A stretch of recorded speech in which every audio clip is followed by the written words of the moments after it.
Hello student, तो हम करा रहे हैं क्लास 10वीं का इतिहास और आज हम यूरोप में राष्ट्रवाद से संबंधित अति महत्वपूर्ण एमसीक्यू क्वेश्चन करवाएंगे। तो चलिए हम लोग समय न गवाते हुए क्वेश्चन को देखते हैं। क्वेश्चन नंबर 1 क्या कहता है? क्वेश्चन नंबर 1 कहता है सन 1870 में फ्रांस और प्रसा के बीच जो युद्ध कहाँ हुआ था? सेडान में हुआ था, सेडेवा में हुआ था, साइडाइन में हुआ था या फ्रैंकफर्ट में हुआ था? तो ये युद्ध हुआ था सेडान में। कहाँ हुआ था? सेडान में हुआ था। क्वेश्चन नंबर 2 है, कहता है किस युद्ध के बाद जर्मनी का एकीकरण हुआ था? और क्रीमिया का युद्ध, सेडावा का युद्ध, प्रसाद का युद्ध या सेडान का युद्ध? तो ये युद्ध था सेडान का युद्ध। कौन सा? सेडान का युद्ध का क्रीमिया जर्मनी का जो है एकीकरण हुआ था। चलिए नेक्स्ट क्वेश्चन हम लोग देखते हैं। नेक्स्ट क्वेश्चन क्या कहता है? यूरोप का मरीज किसे कहते हैं? तो हम लोग जानते हैं यूरोप का मरीज बच्चों तुर्की को कहा जाता है। किसे कहते हैं? तुर्की को। चौथा क्वेश्चन, यंग यूरोप का संस्थापक कौन था? क्या ये मेजनी था या काबूल था या विक्टर एमेनुएल था या मुसोलिनी था? तो यंग यूरोप की जो स्थापना करते हैं वो करते हैं मेजनी। कौन करते हैं? मेजनी करते हैं। चलिए नेक्स्ट क्वेश्चन है, कहता है टीपू सुल्तान शासक थे। कहाँ के शासक थे? मैसूर के थे, शिमला के थे, कश्मीर के थे या इनमें से कोई नहीं? तो ये थे मैसूर के शासक। कहाँ थे टीपू सुल्तान? कहाँ के शासक थे? मैसूर के। 6 नंबर क्वेश्चन है, गैरीबल्डी पेशे से क्या था? क्या यह सिपाही थे, किसान थे, जमींदार थे, नाविक थे? तो ये नाविक थे। गैरीबल्डी पेशे से क्या थे? नाविक थे। चलिए हम लोग 7वां क्वेश्चन देखते हैं। कहता है फ्रैंकफर्ट की संधि पर हस्ताक्षर कब हुआ था? 1863 में हुआ था, 1864 में, 1871 में या 1872 में? तो 7 का जो हो जाएगा वो होगा 1871। ऑप्शन नंबर सी जो होगा राइट आंसर होगा।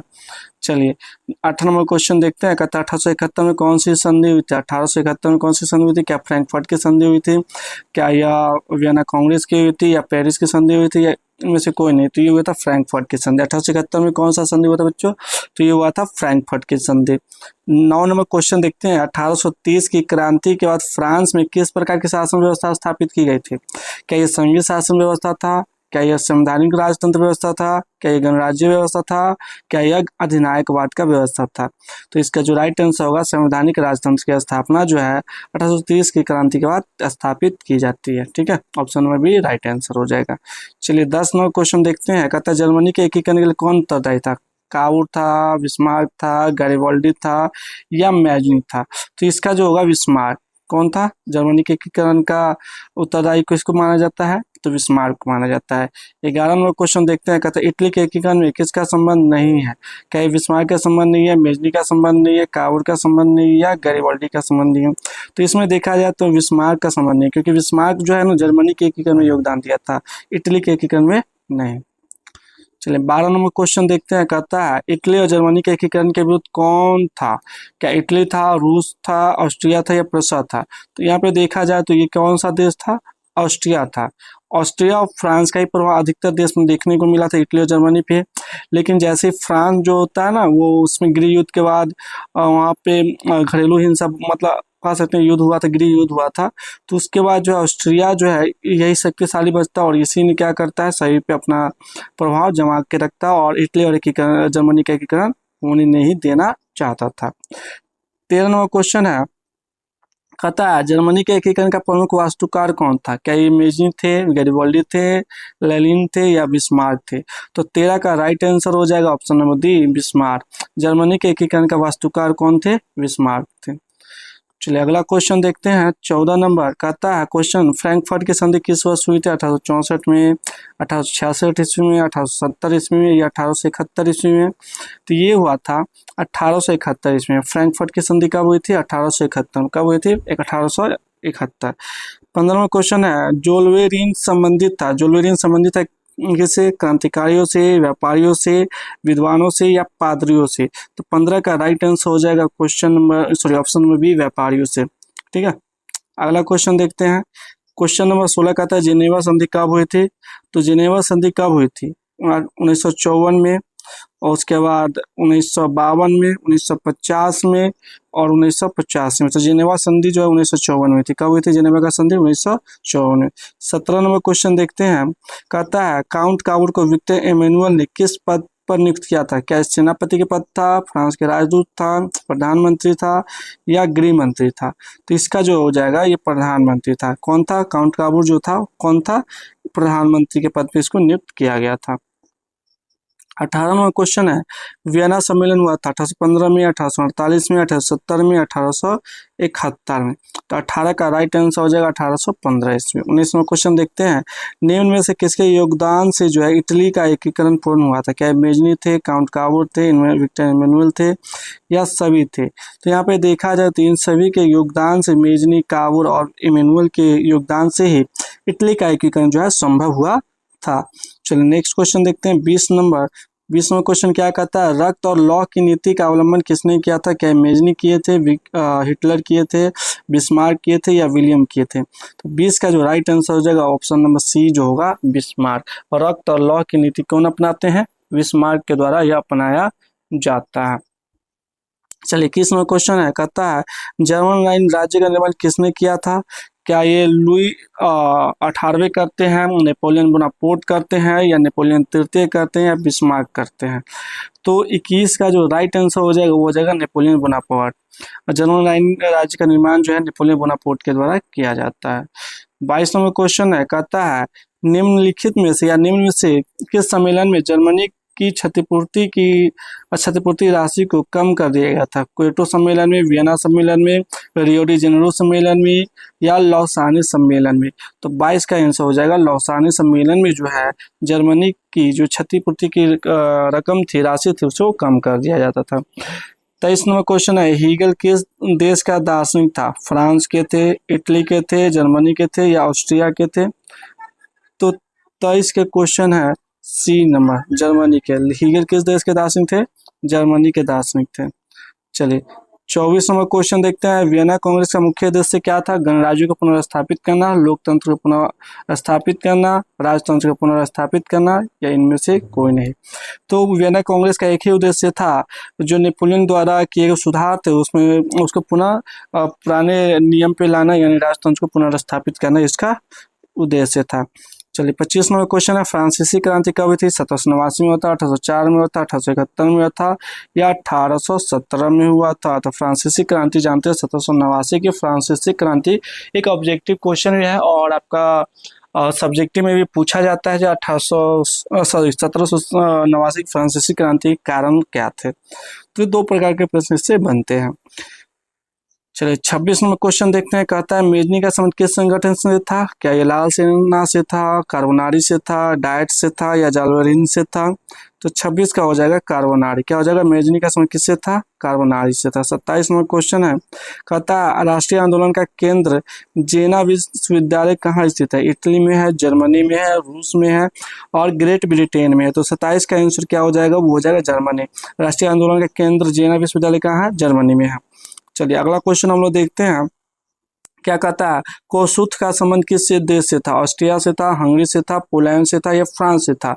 तो 28 का हो जाएगा right answer option number D, France से। कोसुथ का संबंध जो था फ्रांस से था। 29वां क्वेश्चन है, यूरोपीय सभ्यता का पालना किसे कहा जाता है? क्या यूनान को कहा जाता है, पुर्तगाल को कहा जाता है, इंग्लैंड को कहा जाता है, या डी नंबर इटली को कहा जाता है? तो 29 का राइट आंसर हो जाएगा, वो हो जाएगा यूनान को। यूरोपीय सभ्यता का पालना जो है यूनान को कहा जाता है। किसे कहा जाता है? यूनान को कहा जाता है, इसको ध्यान में रखिएगा।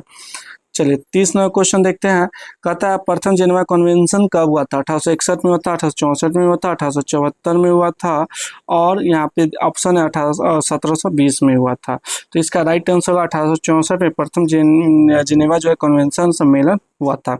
31 नंबर क्वेश्चन है, कहता है इटली का एकीकरण कब पूर्ण हुआ था? 1861 में हुआ था, 1871 में हुआ था, 1870 में हुआ था, 1884 में हुआ था?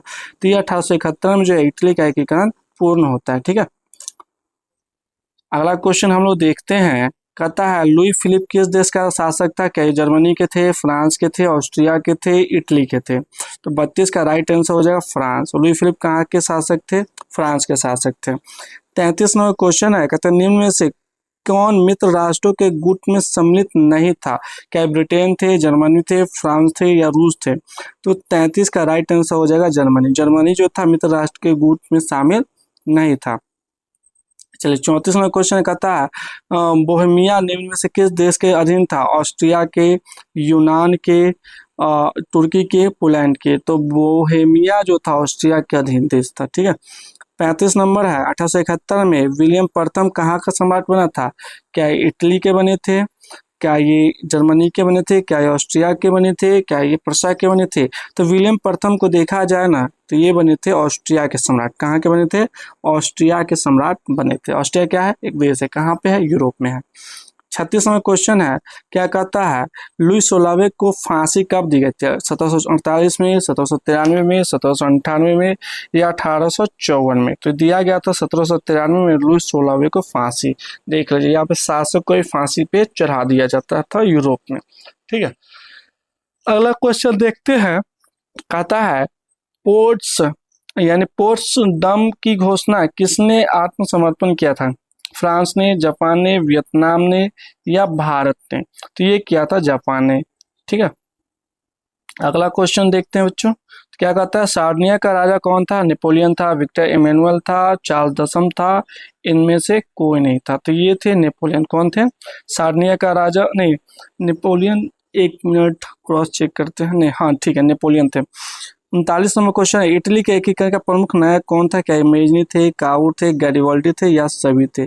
तो 39 का क्या हो जाएगा? सभी हो जाएगा। इटली के एकीकरण में जो है मेजनी हो, काबुर हो और गैरिबाल्डी हो, सभी जो है अपना अपना योगदान यहाँ पे दिए थे। चलिए 40 नंबर क्वेश्चन देखते हैं। कहता है निम्नलिखित में से कौन जर्मन चांसलर था? मेजनी थे, काबुर थे, बिस्मार्क थे या विक्टर इमैनुअल थे? तो 40 का राइट आंसर हो जाएगा बिस्मार्क। जर्मनी का चांसलर कौन था? बिस्मार्क था। कौन था? बिस्मार्क था। 41वां क्वेश्चन है, नेपल्स की क्रांति कब हुई थी? 1789 में हुई थी, 1821 में हुई थी, 1839 में हुई थी या 1917 में हुई थी? 41 का जो राइट आंसर होगा 1821 में। नेपल्स की क्रांति कब हुई थी? 1821 में हुई थी। ऑप्शन नंबर बी जो होगा राइट आंसर हो जाएगा। चलिए अगला क्वेश्चन देखते हैं। कहता है 42 नंबर, जो सेडान का युद्ध किस में जो है किसकी पराजय हुई थी? क्या ये फ्रांस था, ऑस्ट्रिया था, प्रसा था या जर्मनी था? तो 42 का जो हो जाएगा फ्रांस आंसर हो जाएगा। सेडान के युद्ध में फ्रांस की पराजय होती है। 43वां क्वेश्चन है, निम्न में से किसने अपने देश में अनिवार्य सेवा लागू किया था? मेजनी ने, बिस्मार्क ने, मेटरनिक ने, लेनिन ने? तो ये किया था मेटरनिक ने। किसने अनिवार्य सेना सेवा लागू किया था? मेटरनिक के द्वारा यह लागू किया गया था। चलिए 44 नंबर क्वेश्चन देखते हैं। 44 नंबर क्वेश्चन क्या करता है? 44 नंबर क्वेश्चन क्या करता है? यहाँ पे कहता है फ्रांस में किस शासक वंश की पुनर्स्थापना वियना कांग्रेस द्वारा की गई थी? हैब्सबर्ग, अलियांस वंश, बुर्बो वंश या जारशाही वंश? तो ये किया गया था जारशाही वंश का। ठीक है, 45 नंबर क्वेश्चन है। क्या कहता है ब्रेस्ट लिटोवस्क की संधि किन दो देशों की या किन देशों के बीच में थी? रूस और फ्रांस में, रूस और इंग्लैंड में, रूस और ऑस्ट्रिया में और रूस और जर्मनी में? तो ब्रेस्ट लिटोवस्क की संधि जो है रूस और जर्मनी के मध्य हुआ था। किसके बीच हुआ था? रूस और जर्मनी के मध्य में। चलिए 46 नंबर क्वेश्चन देखते हैं। क्या कहता है 1853 से 54 के क्रीमिया युद्ध में काबुल ने किस देश को ओर से युद्ध में सम्मिलित होने की घोषणा की थी? फ्रांस की ओर से, जर्मनी की ओर से, ऑस्ट्रिया की ओर से या इंग्लैंड की ओर से? तो 46 का जो राइट आंसर हो जाएगा फ्रांस की ओर से। किसकी ओर से? फ्रांस की ओर से। 47वां क्वेश्चन है। क्या कहते हैं 47वां क्वेश्चन, यूनानी स्वतंत्रता संग्राम के दौरान तुर्की के समर्थन में कौन था? इंग्लैंड था, मिस्र था, फ्रांस था या रूस था? तो यूनानी स्वतंत्रता संग्राम के समय देखा जाए तो फ्रांस जो था वो तुर्की के समर्थन में था। किसके समर्थन में था? फ्रांस जो था तुर्की के समर्थन में था। राइट आंसर सी हो जाएगा। 48 नंबर क्वेश्चन देखिए। कहता है यंग इटली की स्थापना किसने की थी? क्या मेजनी ने किया था, कावूर ने किया था, गैरिबाल्डी ने किया था या बिस्मार्क ने किया था? यंग इटली की स्थापना जो कावूर करते हैं। कौन करते हैं? कावूर। 49 नंबर क्वेश्चन है। क्या कहता है ब्रिटिश को बॉम्बे किसने दिया था? बॉम्बे किसने? तो ये दिया था फ्रांस ने, स्पेन ने, पुर्तगाल ने या भारत ने? तो 49 का जो राइट आंसर हो जाएगा स्पेन ने दिया था। किसने दिया था? स्पेन ने। 50 नंबर क्वेश्चन है ना, यूरोपीय आर्थिक संघ के गठबंधन का सुझाव सर्वप्रथम किसने दिया था? ब्रिटिश के प्रधानमंत्री ने दिया था, उसके बाद फ्रांस के विदेश मंत्री ने दिया था, जर्मनी के वित्त मंत्री ने, इटली के विदेश मंत्री ने? तो 50 का राइट आंसर हो जाएगा फ्रांस के विदेश मंत्री। चलिए 51 नंबर क्वेश्चन है, क्या कहता है ऑस्ट्रिया का चांसलर कौन था? बिस्मार्क था, कावूर था, मेटरनिक था या हिटलर था? तो यहाँ पे option number B count Cavour था। ऑस्ट्रिया का चांसलर कौन था? काउंट कावूर था। ठीक है। 52 नंबर क्वेश्चन हम लोग देखते हैं इसी तरह से। तो क्या कहता है जुलाई 1830 की क्रांति के फलस्वरूप फ्रांस में किसका शासन स्थापित था? चार्ल्स दसम का, लुई फिलिप का, अलेक्जेंडर द्वितीय का, इनमें से कोई नहीं। तो 52 का हो जाएगा अलेक्जेंडर द्वितीय। 53 नंबर क्वेश्चन है, कहता है निम्नलिखित में से किसने इटली के कई राज्यों में विभाजित कर दिया था? तो मेजनी ने किया था, गैरिबल्डी ने किया था, काउंट कावूर ने किया था या मेटरनिक ने किया था? तो ये किया था मेटरनिक। कौन किया था? मेटरनिक ने किया था। ठीक है। 54 नंबर क्वेश्चन है, इसको ध्यान से पढ़िएगा। कहते हैं रूसो कहाँ का दार्शनिक था? फ्रांस का था, अमेरिका का था, इंग्लैंड का था या रूस का था? तो रूसो जैसा नाम है, ये रूस का नहीं था बल्कि ये फ्रांस का दार्शनिक था। कहाँ का था दार्शनिक? फ्रांस का। 55 नंबर क्वेश्चन है और लास्ट क्वेश्चन है, कहता है कोसुत कौन था? कोसुत कौन था? क्या ब्रिटिश का विद्वान था, यूनान का शासक था या हंगेरियन राष्ट्रवादी नेता था या फ्रांसीसी धर्म सुधारक था? तो ये 55 का जो होगा यूनान का शासक था। कोसुत कौन था? तो यूनान का शासक था।